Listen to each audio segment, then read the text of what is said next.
Nongyu hangidre tawriba nupa asi masagi kunggangda dukan macha mafamduna punsi lenjaba nipa amani magi dukan asida kalamalgi pot nattabidasu angangsinggi sana pot gari nongmai asungba kayam yolammi adu nongmadi magi dukanda angang mana nongmai leibala ammi kaka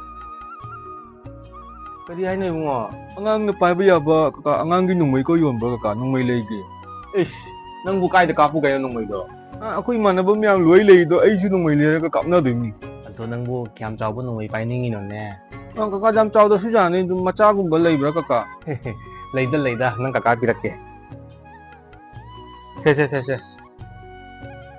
si di kapna ru lagi kaka chalu gi to ado nongmai do kapna badane pasan kapna ko yam nang kapna no hai kaka chalu gi angak pani tawriba hajikan gi angangsing sana pot ne nongmai ne semai sing jana awar kan draba kaino nahan ai khutta thaba bu sibu semgani na naman gidana as kan dena dukan sa lotion gi adubu nongmadi mamai mit khumjallaga fattaba nipa amana nongmai paiduna paisa demand toba laklammi nongyu hangidre tawriba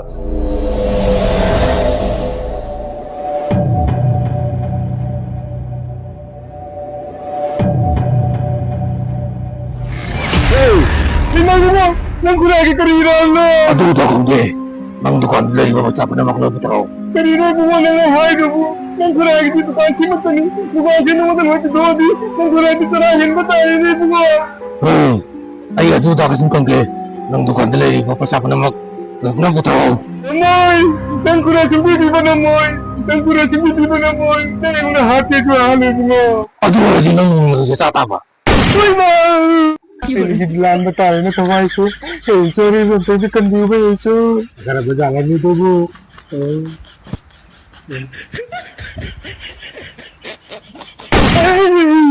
Sini na ito. Kanina tayo lagi po yan. Sorry, magkatagyo na ito. Ay, mahal mo kasi tayo nila sa kailangan. Tayo nila sa po.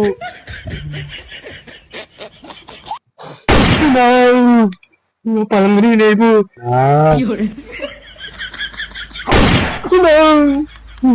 Parang ganun na ito. Nagpupunta ka na talaga ito. Tayo nila sa po. Asyik.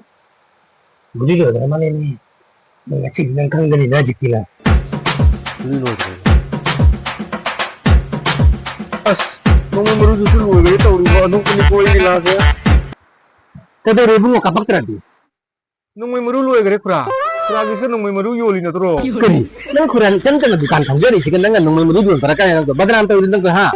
As, tayo nga sibo kakaka nung may yoli nung may maru yoli ay sibo. As, sibo nahayangan dun niya. Asini nga sige video mayam na sidi angang sabada koi su loy pai gare.